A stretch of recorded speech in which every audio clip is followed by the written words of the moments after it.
बृहस्पतिश्वर महादेव काशी में विराजमान। कौन से महादेव? जम के बोलिए जरा। बृहस्पतिश्वर महादेव काशी में विराजमान है, जो अंगूठी में पुखराज नहीं पहन सकते, जिनकी भाग्य रेखा उल्टी चल रही हो, बृहस्पति चमक ही नहीं रहा हो, जिस काम में हाथ डालते हैं वो काम पूरा ही नहीं होता हो, तो एक बार काशी जाना, बृहस्पतिश्वर महादेव का स्पर्श करना, उनका अभिषेक पूजन करना और उनका स्पर्श कर कर एक बेलपत्र ब्राह्मण देवता से मांग कर लेकर जाना कि इन बृहस्पतिश्वर महादेव से मुझे एक बेलपत्र दे दो। तुम्हें पुखराज पहना कि नहीं पहना, हीरा रतन माणिक पहना कि नहीं पहना, वो बेलपत्र इतना चमत्कार कर देगी कि जिंदगी में कभी संपदा की कमी आएगी नहीं। अगर बृहस्पति नहीं चमके तो बृहस्पतिश्वर महादेव, जहां पर बैठकर बृहस्पति भगवान ने शंकर भगवान की आराधना करी है, रोज गंगा जल जाना, गंगा जल लेकर आना, शिव जी की आराधना करना, एक शिवलिंग का निर्माण करना, उसकी आराधना में बृहस्पति भगवान डूब गए, उसकी आराधना में बृहस्पति महाराज निरंतर लगे रहे और इतनी आराधना बृहस्पति महाराज ने करी, इतनी आराधना करी बृहस्पति महाराज ने कि शंकर भगवान सामने प्रकट हो गए। मांगो बृहस्पति, तुमको क्या चाहिए? कुछ नहीं, केवल आपका भजन। नाम रख दिया, तुम्हारा नाम बृहस्पति रहेगा। बृहस्पति भगवान का एक नाम बृहस्पति भी रख दिया और तुम साधारण नहीं रहोगे। तुमने मेरी आराधना करी है तो देवताओं के गुरु बनकर विराजमान होगे। अब अभी तक 2 भार इंद्र के पास में थे, बहुत ध्यान देकर समझना। 2 भार थे इंद्र के पास। इंद्र देवताओं के गुरु भी बनकर बैठे थे, देवगुरु बृहस्पति की जगह पूर्व में इंद्र ही देवगुरु का पद संभाल रहे थे और देवराज का पद भी इंद्र के पास में था। कौन कौन से पद थे? जम के बोलो जरा। पहला पद देवराज इंद्र का, दूसरा पद देवगुरु, देवगुरु का पद भी इंद्र के पास में था और देवराज का पद भी इंद्र के पास में था। इंद्र के पास में 2 सत्ता थी, एक देवराज इंद्र थे और दूसरे गुरु का पद भी इंद्र के पास में था। देवताओं के गुरु बनकर इंद्र घूम रहे थे, पर अब उल्टा हो गया। शंकर भगवान ने बृहस्पति महाराज को देवगुरु बना दिया। अब जैसे ही देवगुरु बनाया तो इनका इंद्रदेव का मुंह, अरे वो बोलो तो तुम, भगोड़ ऐसा हो गया, कुर्सी उतरी कि मुंह भगोड़ा। जब सौभाग्यवती नारी गोदी में, ये सती मैया के प्रसंग से ये प्रसंग है, ध्यान देना महाराज, बहुत बहुत स्मरण में रखिएगा। आपके कोई पूछे तो आप लोगों को जवाब देने में दिक्कत नहीं आएगी और आप उस पर स्मरण करेंगे।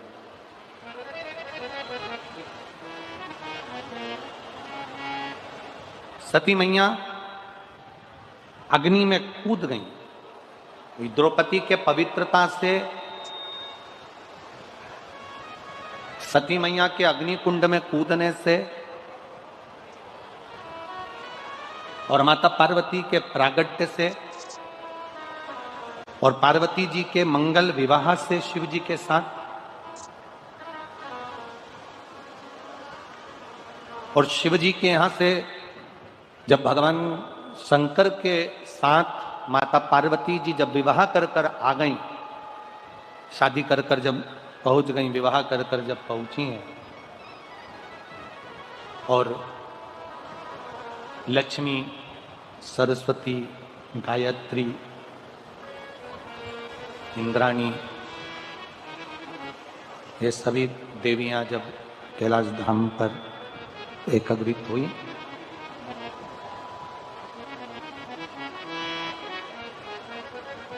उस प्रसंग से इसको जोड़ा गया। सती मैया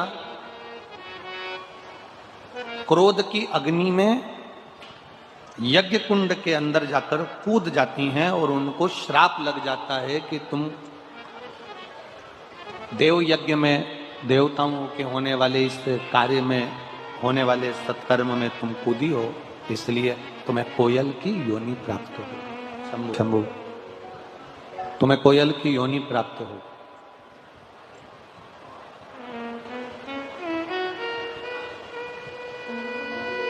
सती मैया ने हाथ जोड़कर देवादिदेव महादेव से प्रार्थना की,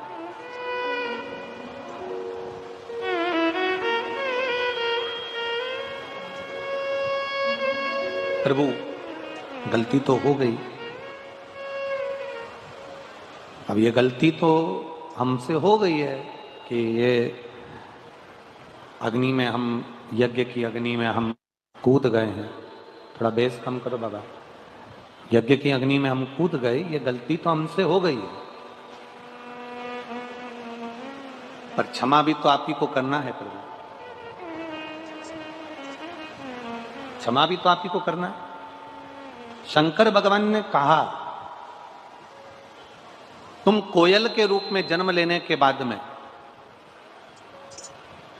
जब 2 आषाढ़ पड़ेंगे, जिसको दुनिया के लोग कोकिला अधिक मास कहेंगे, और ये 2 आषाढ़ में तुम जब मेरी आराधना करोगी अखंड सौभाग्य को पाने के लिए,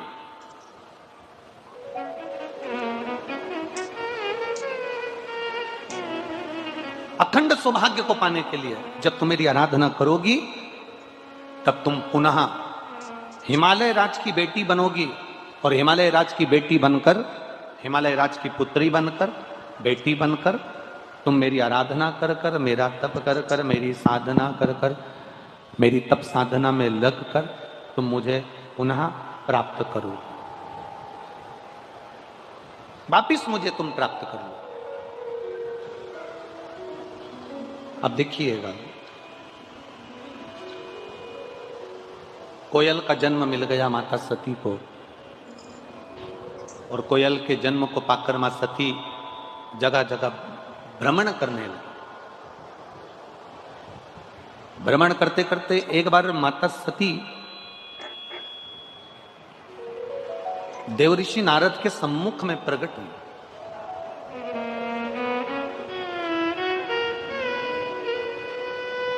और देवऋषि नारद ने जब माता सती को देखा तो माता सती से कहा, सती, मां को नमन कर कर कहा कि एक छोटी सी गलती सती माता तुमने कर ली।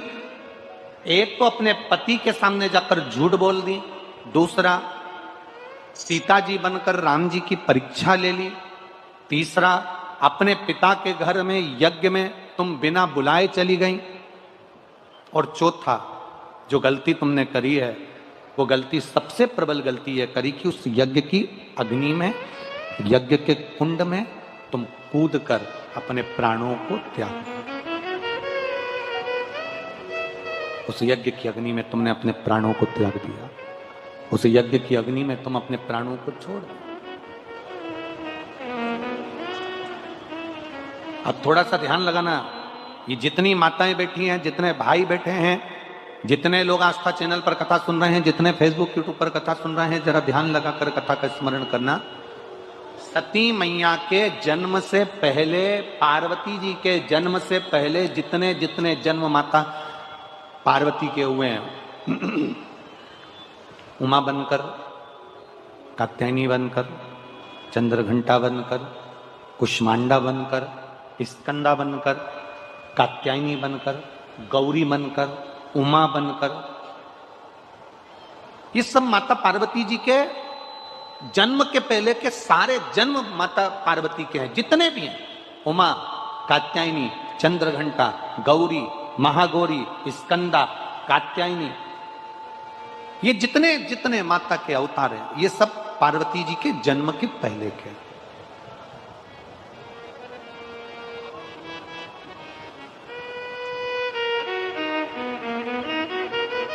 सती मैया के भीतर ये भाव जागृत हो गया, माता सती के अंदर ये भाव जागृत हो गया। देवऋषि नारद से कहा कि मैं 51 ये जितने जन्म मैंने लिए हैं 50 जन्म में ले चुकी हूं, और पार्वती का जो मेरा जन्म होगा वो 51वें नंबर का होगा। कुछ ऐसी कृपा कर दीजिए कि मेरी मांग का जो सिंदूर है वो अखंड रहे, और बार बार मुझे इस शरीर को छोड़ना ना पड़े, इस शरीर से मेरे बार बार ये शरीर मेरा छूटे ना। ऐसी ऐसी कुछ कृपा, ऐसी कुछ दया, ऐसी कुछ करुणा हो जाए।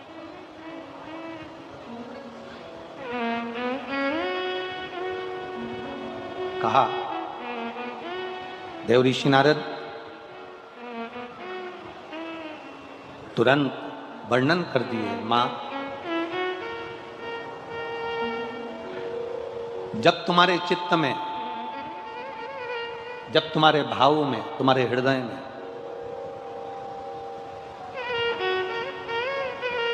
तुम्हारी चित्तवृत्ति में, तुम्हारे हृदय में, तुम्हारे भावों में जिस समय पर तुम कोयल बनकर भी एक अन्न के दाने को अगर उठा लोगी और वो अन्न का दाना तुमने जो उठाया है अगर वो दो भाग वाला है, वो अन्न के दाने में अगर दो भाग हैं जिसको तुमने उठाया और वो अन्न का दाना भूलवश भी अगर किसी सौभाग्यवती नारी की गोद में अगर पड़ जाता है तो मां तेरा वो अखंड सौभाग्य भी रहेगा और तुझे जिंदगी में दूसरी बार फिर बदलकर जन्म नहीं लेना पड़ेगा। एक ही अखंडता में चल रहा है,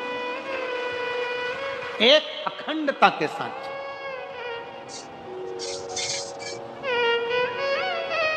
कभी आप अपने घर की बुजुर्ग माताओं से पूछना कि ये सुहागिल जब हम करते हैं, सौभाग्यवती नारियों को जब हम सुहागिलों को जब हम बुलाते हैं, मांग में सिंदूरा देते हैं, गोदी में चना और गुड़ डाल देते हैं उसके, तो ये चना गुड़ का महत्व क्या है? कभी सौभाग्यवती नारियों से या जितनी सुहागवती माताएं हैं, जो बुजुर्ग घर की माताएं हैं, उनसे पूछना कि ये सुहागिल जब हम करते हैं 11, 5, 7 बिठाते हैं, उनकी गोदी में चना और गुड़ जो हम डाल देते हैं, ये प्रसंग कहाँ का, ये प्रसंग का सार तत्व कहाँ से?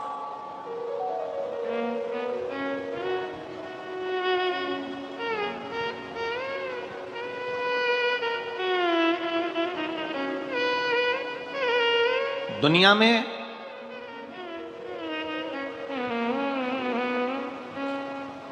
सब चीज में मिलावट हो सकती है, ऐसी कोई चीज नहीं जिसमें मिलावट नहीं हो। दुनिया में सब चीज में मिलावट हो सकती है, केवल एक चना और गुड़ ऐसा होता है जिसमें मिलावट का कोई काम नहीं होता है। गुड़ के अंदर खार हटाने के लिए, कालापन हटाने के लिए थोड़ा बहुत उसमें कुछ डाल सकते हैं, पर रहेगा वो गुड़ गन्ने का रस ही।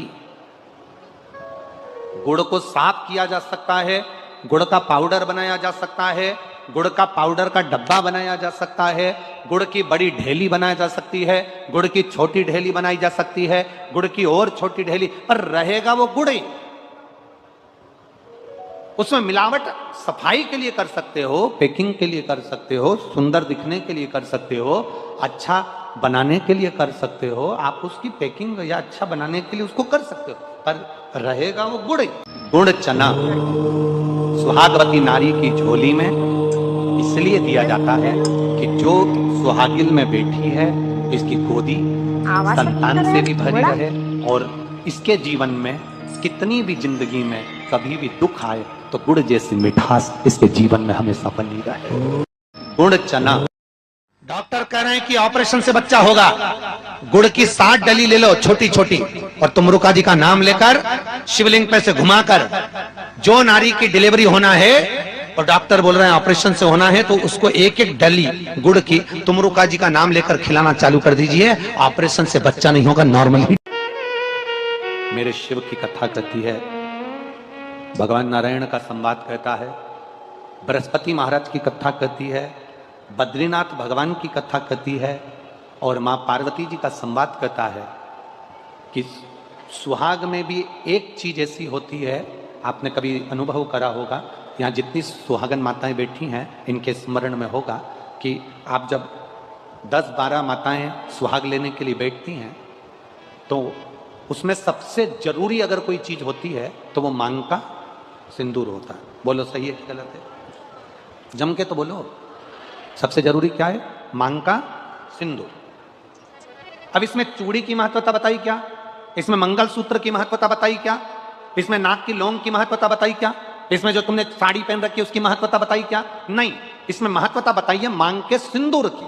कारण क्या है? चूड़ी जो तुम हाथ में पहनी हो, सबके हाथ में अलग अलग डिजाइन की चूड़ी हो सकती है, सबके कलर अलग हो सकते हैं, सबकी मूल्य अलग हो सकता है। कोई 10 रुपए दर्जन, कोई 5 रुपए दर्जन, कोई 50 रुपए दर्जन, कोई 150 रुपए दर्जन, कोई 500 रुपए दर्जन की चूड़ी हो सकती है। जिस चूनर को तुम ओढ़े हो इसकी कीमत ऊपर नीचे हो सकती है। जिस नथ को तुम पहने हो, सुहाग की सामग्री में जो जो सामग्री आपको बताई जा रही है इसकी कीमत ऊंची नीची हो सकती है। कान का कुंडल पहने हो इसकी कीमत ऊंची नीची हो सकती है। आपने गजरा लगाया उसकी कीमत ऊंची नीची हो सकती है। जो मंगलसूत्र पहना, किसी ने बड़ा पहन लिया ज्यादा कीमत का है, किसी ने छोटा पहन लिया कम कीमत का है, इसकी कीमत ऊंची नीची हो सकती है। पांव में बिछुड़ी पहनी इसकी कीमत ऊंची नीची हो सकती है। पांव में पायल पहनी इसकी कीमत ऊंची नीची हो सकती है। केवल सारी दुनिया में जितनी नारियां हैं जो मांग में सिंदूर लगाती है उसकी कीमत एक जैसी रहती है, उसकी कीमत कभी ऊंची नीची नहीं रहती है। मांग के सिंदूर की कीमत एक जैसी। इसलिए जितनी बैठती हैं, जितनी भी माताएं वहां पर, जितनी भी माताएं वहां बैठती हैं, वो सब के मांग में एक जैसा सिंदूर होता है, क्योंकि सिंदूर एक सम है, एक सम। 16 श्रृंगार में से बाकी के श्रृंगार की कीमत ऊंची नीची हो सकती है, पर मांग के सिंदूर की कीमत एक जैसी।